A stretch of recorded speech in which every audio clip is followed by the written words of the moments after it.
I'm really pleased to be able to share with you our experience on getting gender into planning from research to implementation. This is what I would like to share with you today because, as you said, I started doing research on this field over 20 years ago and covering the fields of planning, architecture, transportation, services, etc. And the result of some of these have been quite a number of publications, both on the content of gender in these areas, of which some of the most relevant are the book you mentioned and some other recent ones, like this one just published by Routledge, Engendering Cities. And also a number of publications on how to get women into research structures and promoting structural change of academia. This has been done in part through a number of projects, particularly European projects, and a lot of networking too. We have built networks of researchers and policymakers in Europe and also beyond Europe through a number of European projects that have allowed us to fund these activities of exchange through short-term scientific missions and different network activities, which have been very fruitful, and some of the books have been the results of these projects. Also, we have now this international framework, a policy framework that sets like an agenda in which the intersection of gender and the urban environment is put forward as one of the key elements of the sustainable development and the new urban agenda. And in Spain, particularly, there has been a policy change in the last few years that has contributed to sustain this movement from research to implementation that has been related to the approval of a number of pieces of legislations, some of which I also was involved with. But what do we mean when we talk about gender in planning? Gender in planning and gender in transportation involves like getting these concepts that were developed within gender studies and what are their spatial implications. And particularly the most important of these concepts that is relevant for the urban environment is the concept of care. It's a key concept because by referring to this paid and mostly unpaid work performed by adult individuals on behalf of children and the old, the sick, and the overall functioning of the household, this concept allows us to understand what are the differences, the different needs and the different aspects that are relevant for men and women when they go about the city, when they go about the use of infrastructure, when they go about the use of facilities, and what are the implications of these differences related mostly to care for planning. And we see that these differences, these gender differences, are mainly sex differences because the gender roles are statistically still very much distributed by sex, which is shown by all the statistics regarding the use of time in Europe and in the US as well. And we could very simply see like a scheme of what are the most relevant implications of these gender roles in how we use cities. For people who have both care and work responsibilities, the use of the city is far more complex. You have to go around the city taking care of all these activities that have to do with taking care of kids, taking care of the older or household errands. And this involved specific ways of movement around the city and a more intense use of both infrastructure and facilities.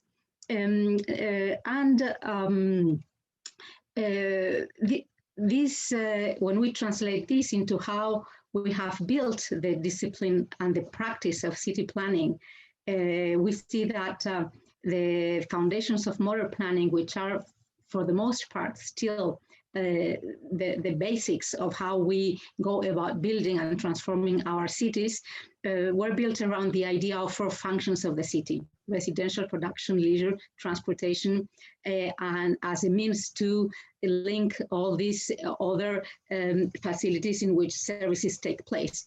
And underlying this conceptualization of the city and planning, hence, are some assumptions that are very much related to gender, because these assumptions are based on the personal experience of those who live the city without care responsibilities, which are mostly men. Paid employment is the main focus. Housing is seen as a place for leisure and not for its care implications, and transport is seen as a means to link the spaces assigned to these functions. So when we look at the gender assumptions in planning and transportation, we see these unquestioned ideas that very often are unconscious on gender roles and sexual divisions of labor that are implicit in urban planning practices. And a very clear case in point is the one pointed out by Dolores Hyde in her pioneering work of the late 1970s and early 80s, in which she analyzed the American suburb. And in which she demonstrated so clearly how the experiences and the needs of the persons who assume these care responsibilities are not made explicit and do not receive the same attention nor priority in policy and plans. And when we look particularly at transportation, there's a very rich literature, a lot of it coming from the US, particularly starting with the Women Issues in Transportation series of conferences funded by the Federal Housing Administration since the late 70s. A very rich body of empirical literature that shows these very consistent gender differences in transportation, in distances, in transport modes.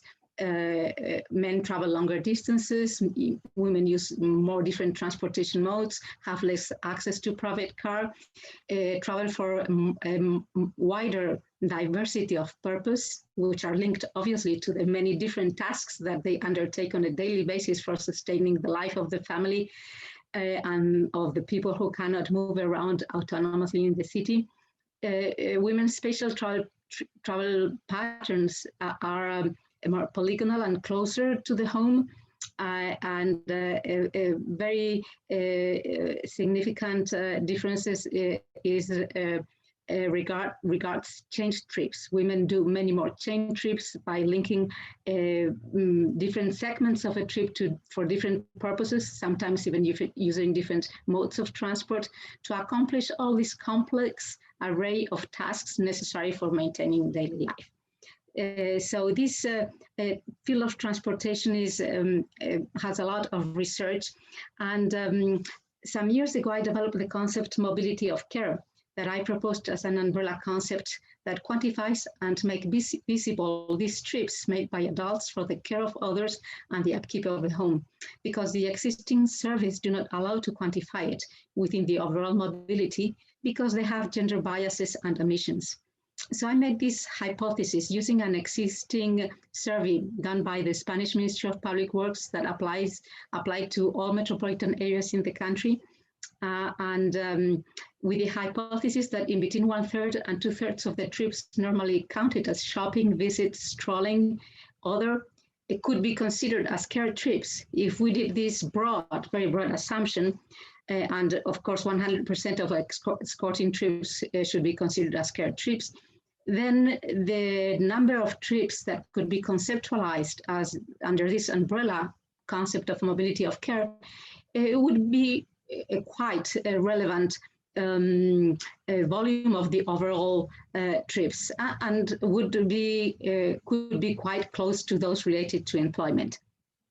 So we have applied this concept to a number of cities in Spain and in some other countries, and some of the results of this empirical work that we did developing specific surveys that are able to capture those trips, because normal conventional transportation surveys do not allow to count for these trips because they are not designed for it. They don't ask specific enough questions, so that many of these trips get hidden under other categories or are not counted, maybe because they are shorter than 1 kilometer or shorter than 10 minutes on foot, which those kind of trips very often are not taken into consideration in transportation service.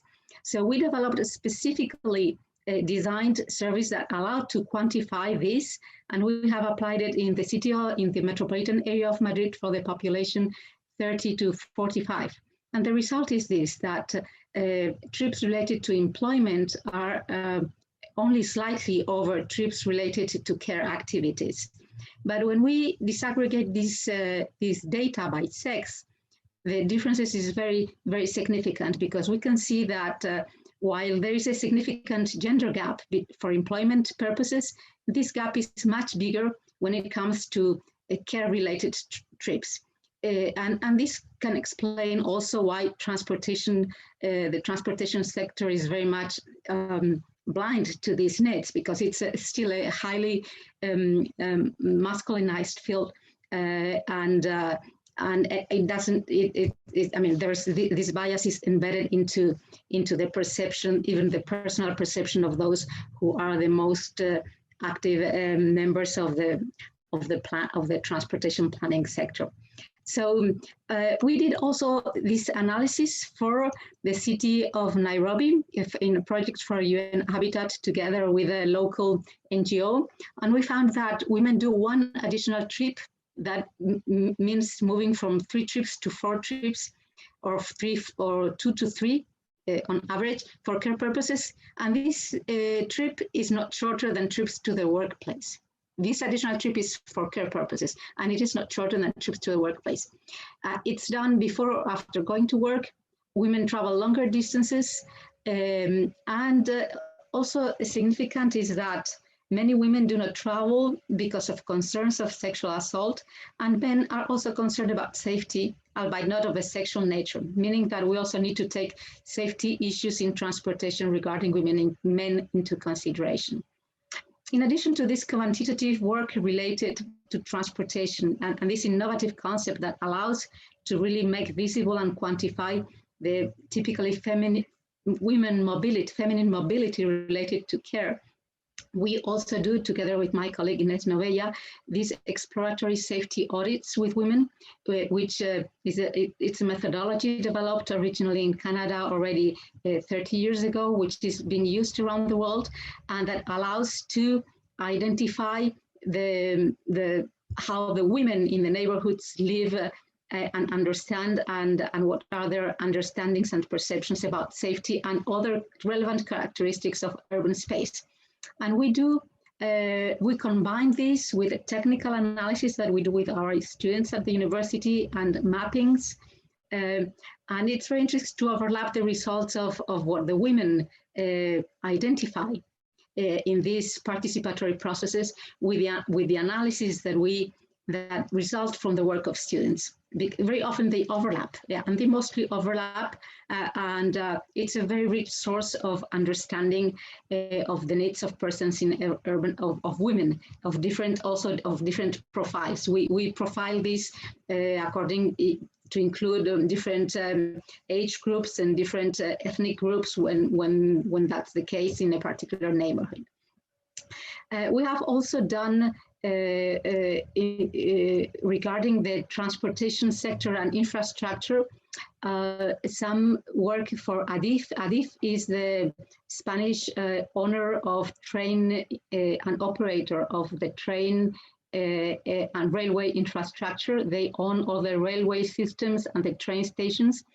And they asked us to analyze from a gender perspective and produce a set of recommendations for the redesign of a number of high-speed train stations in the country, some of them very urban, in the big urban station in the center of a mid-sized city, Atocha in San Sebastián, and some others in different urban situations, some of them a quasi rural area with a significant segment of the railway that needed an approach, an almost landscape approach, and also including during the construction process, because these construction processes take quite a long time, and the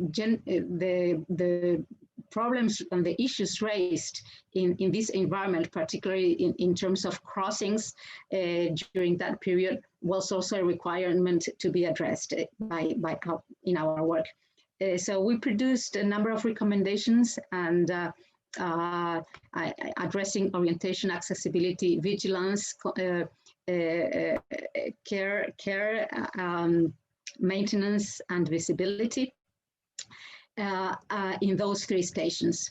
And then another field in which we are working is the field of housing. And we have done two projects for two different administrations. One is for the Basque regional government that adopted 2 years ago regional legislation regulating all the housing sector, and it's a legislation that regulates the quality, all the standards of both private market rate and affordable housing in the region.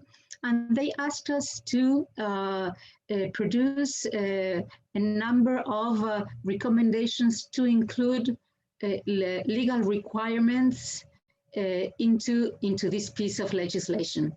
So we, the issues that were addressed and that were included, this regulation was approved last year. And the issues that were included as legal requirements relate to the minimum size of bedrooms. And this is intended to increase because the previous regulation, the second and third bedrooms, each one could be smaller, and the minimum size was 6 square meters. So we increased this to 10 meters for all of them, so that bedrooms could have a more reasonable size in which other things in addition to sleeping could be done by the different members in the household, so that this would include the versatility and the flexibility in use of the rooms in the housing unit. We also included a regulation on the minimum size of kitchens, so that kitchens can be used by more people, more than one people at the same time. And also some regulation regarding the relationship between the kitchen and the dining space, so that they should be closer, at least have some visual contact, so to make easier all the work related to cooking and the cycle of food in the home, and increase standards for storage, some criteria for security design of common spaces, and so on. So these minimum requirements that we established, I think that the pandemic has demonstrated how important thinking of these issues is, because the pandemic has shown how our housing stock is not really prepared to be used 24 hours a day by all the members of the family, with kids studying and parents working in it. And then we have also produced a pre-normative study on gender and housing for the national government, with recommendations for national level upcoming new housing legislation. This was a study with general recommendations. It was not as precise as the one that we did for the Basque government, in which the result was the actual writing of the legal requirements that have been actually included into the piece of legislation. The national legislation is still in process, so we'll see what comes out finally through it. And then I would like just to show you two more projects. The first one is one at the regional scale. We have done two main at large scale. We have produced two two main pieces of work. One is a technical annex to the new regional land use law of the region of Extremadura. Land use legislation in Spain is a regional competence, so it's the regions who do legislation regarding land use, and the government of Extremadura asked us to produce a technical annex addressing gender topics for all the planning instruments, from the territorial, regional to the urban and the sublocal level. And then the Basque government asked us to make recommendations to get gender into the regional plan, which was approved 3 years ago. This is the one I'm going to talk to you about a little bit more. This document includes the key aspects to consider. So what are the key things to look at when you want to get gender issues into a regional plan? You need to look at gender roles, unpaid care work, sexual divisions of labor, and their impact on the use of the city by men and women. You need to look at gender perceptions of safety in urban space and transportation and their impact on women's access to employment and services. And then at the feminization of poverty and intersections of gender with other factors, including female household heads, age, ethnicity, immigration, and disability. And of course, issues of participation in decision-making, participatory processes, getting gender expertise into the process, and the administrative structures for implementing the gender mainstreaming policy. So the urban model that we suggested to be included is that of an urbanism of care. So our recommendations would take the concept of care and its implications for planning and transportation as the core, and the actions and measures proposed are centered on this idea of care. The regional plan of the Basque Country has 8 thematic domains. So we advise to have to focus the recommendations on just 4 domains to be more effective, not to want to cover everything and then not really have the actual possibility to implement too many things. So really to be selective and strategic.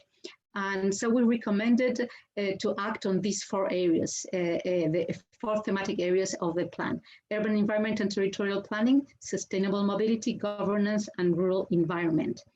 And as an example, I have listed here the lines, the groups of recommendations or lines of actions for the domain of urban environment and planning. The first one, which I think it's the most important of them, is compulsory indications for land reserves for care facilities within municipal land use plans and zoning regulations. Care facilities implying facilities mostly for the care of the elderly and children. And this is land reserves is a technique of the Spanish land use system that is used to obtain the land for schools, sports, health facilities, all the facilities that are required by law. So our proposal is that care facilities get the same treatment under the planning legislation that today have basic services that are recognized universally and are subject to standards under the land use law, such as education, health, sports, and so on, so that care facilities get the same status, and they get land reserves within normal ongoing plan zoning regulations. A second one is to develop plans for care facilities for the elderly, toddlers, and children, pilot projects through open calls and public competitions, financial incentives for gender-related actions, including in programs, plans, and projects by local governments, guidelines, manuals, and briefings for good practice for gender mainstreaming, comprehensive plans and regeneration projects, specific measures to be integrated in housing plans. Housing plans are municipal, but also regional. Identification of locations considered as unsafe through participatory processes and actions for improving safety. And then guidelines, briefings, and manuals for public space design and public facilities to be developed by both the regional and the municipal governments.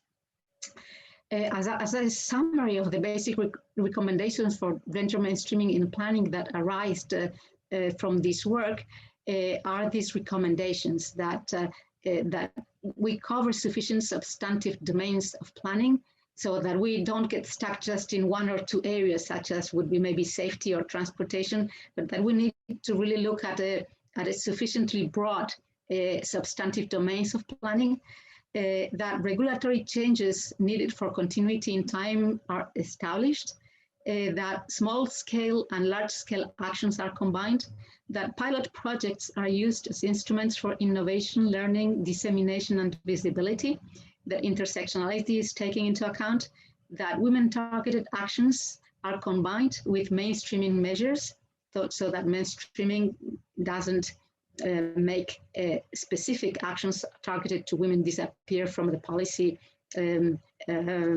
options, that sufficient elements with transformative capacity are integrated, and of course, institutional capacity building and the creation and use of expert knowledge are also brought into the picture.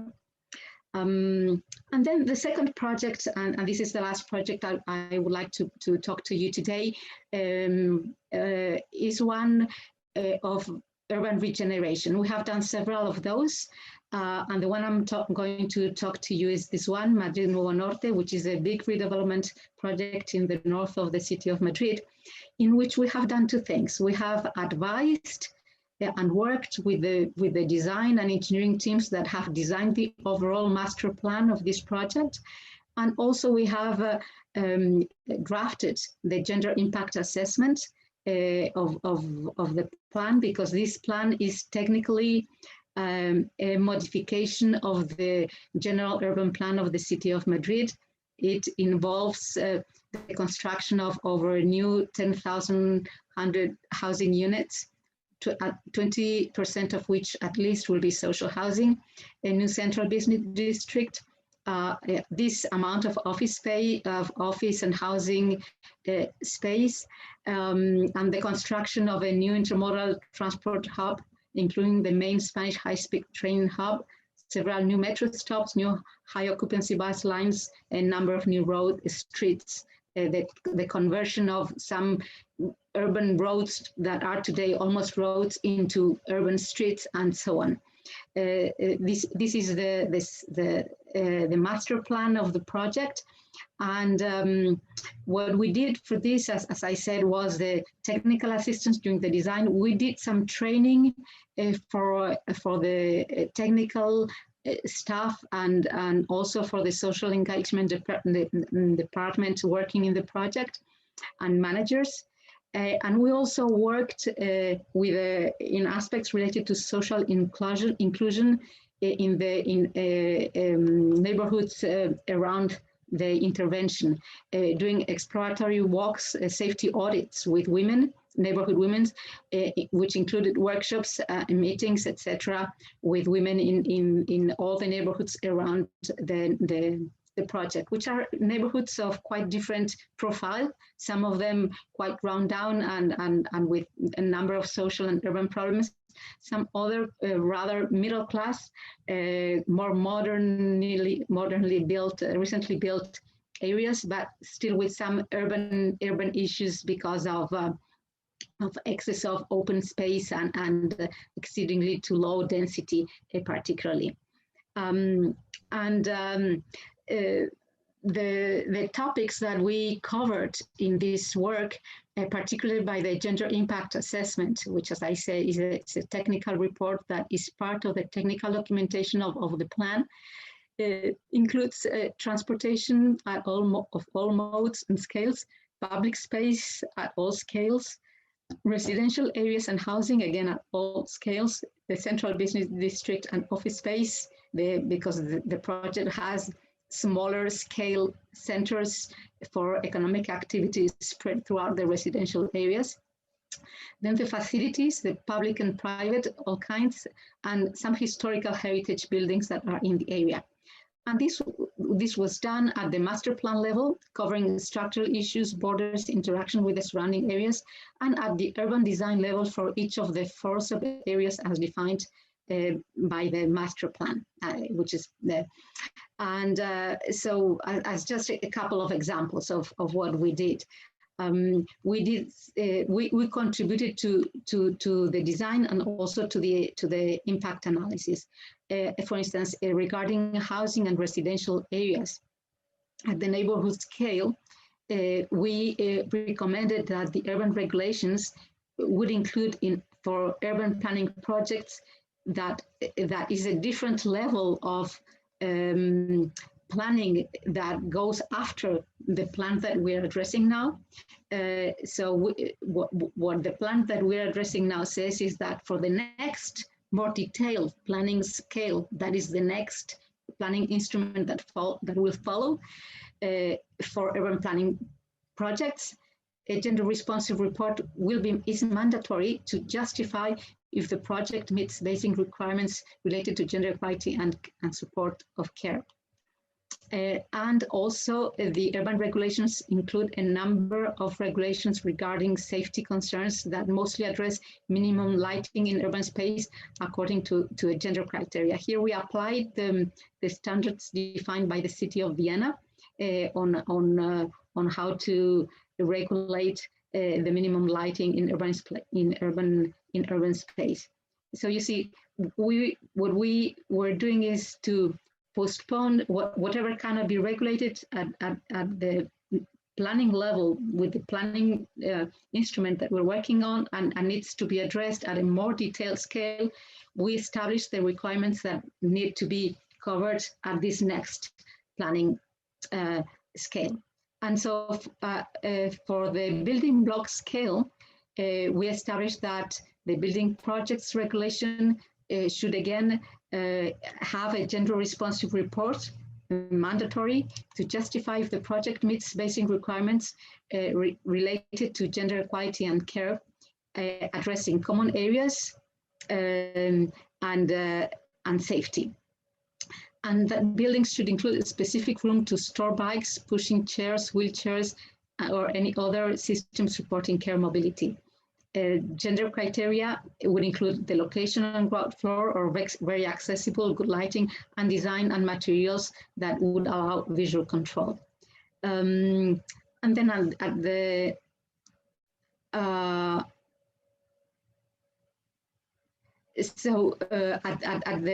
at the scale of the building projects regulation, were included requirements on fences to allow again for visual control and permeability, and that building regulations would promote mix of uses, that lower floors allow non-residential use, that common areas are flexible and adaptable, including co-working, meeting, informal care of childhood, and elderly, and extra storage. So this was done. This is just an example of things that were included in the residential parts as recommendations or requirements, but this was done regarding all the other planning domains that I mentioned before. So this is some of the work that we have done at different scales and at different planning domains of planning. We have been organizing this series of international conferences for a number of years now.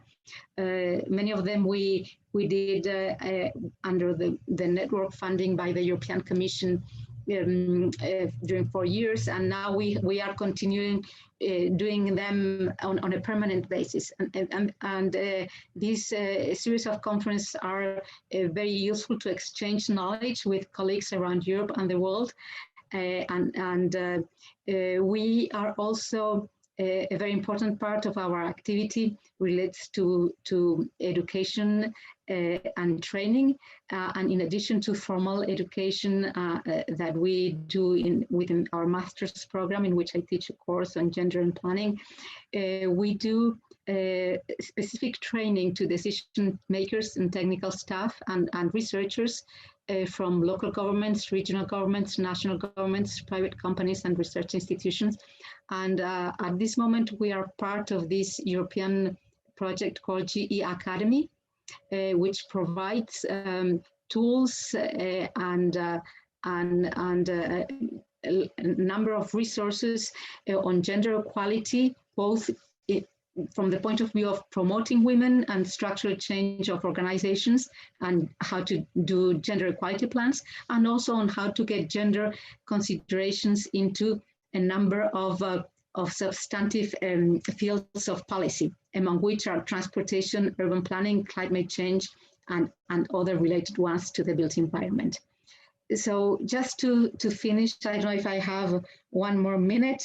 Catherine, do I have one more minute? You do. Okay, so I just wanted to share with you some thoughts about the current scenarios with the COVID pandemic, because we are seeing and their implications for gender and planning, because we are seeing big changes related to gender issues that we don't know exactly what implications will have, but we're also seeing important transformations in cities. The first one is what we're doing now, teleworking. What will be the impact of teleworking on cities? So on this slide, I will just show a number of these changes, and then I will, in the next slide, show some of the urban implications. So we're seeing increased telework, reduced female employment. Big numbers of women are getting expelled from the labor force, and probably an overall reduced income, at least in certain parts of the world. We don't know how long this will last, but that can be significant.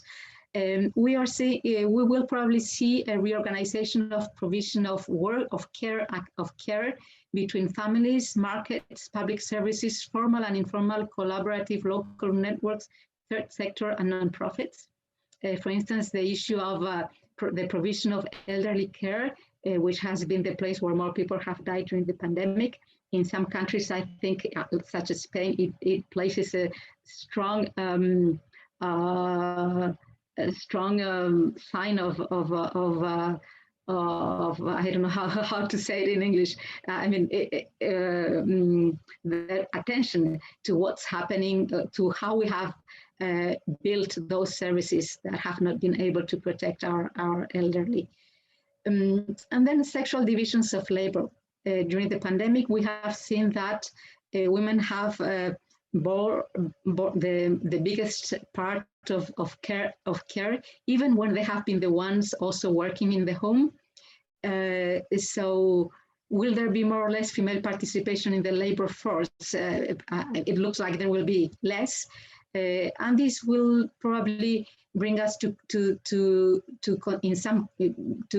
think about whether care can be recognized as work, and this old vindication of wages for housework, when some extension of public protection systems with basic safety nets are being considered, at least in some European countries, and how this basic economic coverage of the population should be considered from a gender perspective and take gender care as part of the way those systems are designed, if ever they get to be designed, which probably will.